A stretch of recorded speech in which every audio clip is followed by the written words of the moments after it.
Hello, welcome to my new YouTube channel, Universal Consciousness with Dana Smith. Today I want to talk with you about my thoughts on universal consciousness. Universal consciousness is a collection of thoughts, ideals, past and present. It is a non-physical entity.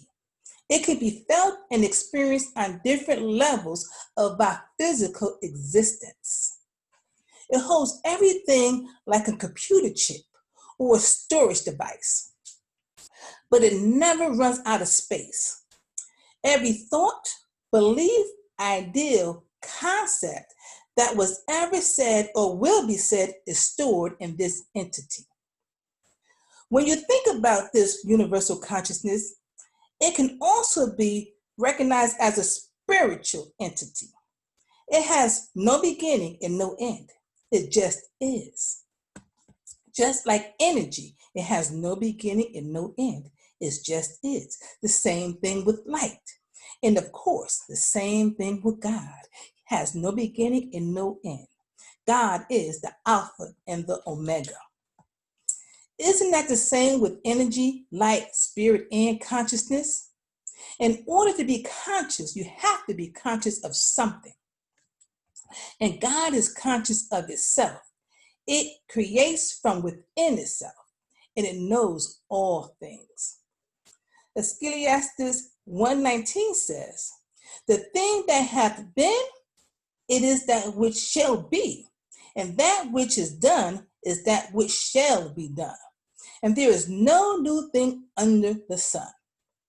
Isn't that the same as universal consciousness, or universal mind, or universal field? Over the years, we have used words or phrases that are interchangeable with God or spirit. For example, like energy, light, source, intelligence, just to name a few of the words that we use.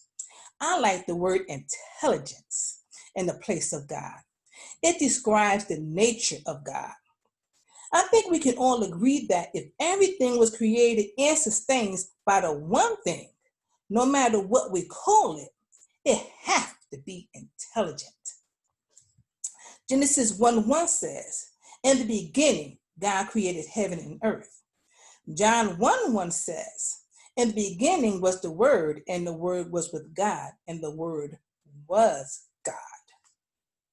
Do you see a pattern here?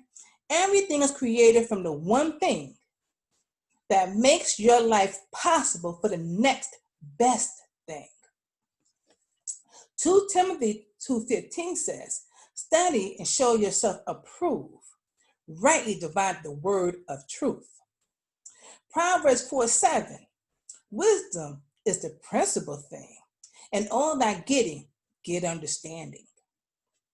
John 4:24, "God is spirit. Those who worship him must worship him in spirit and in truth." Okay, now let's take it back to universal consciousness. Everything is governed by principles and laws that has an impact on universal consciousness.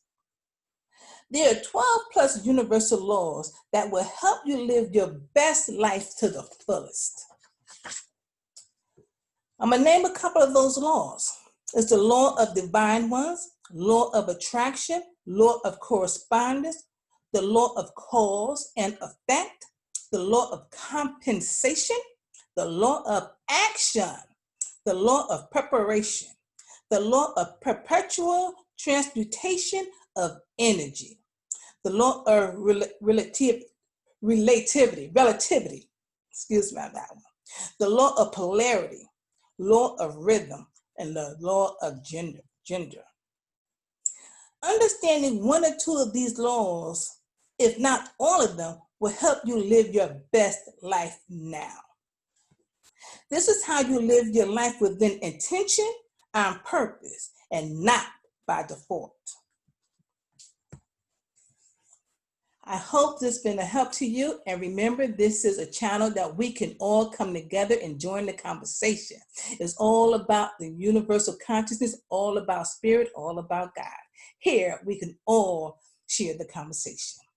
See you next time on my channel, Universal Consciousness with Dana.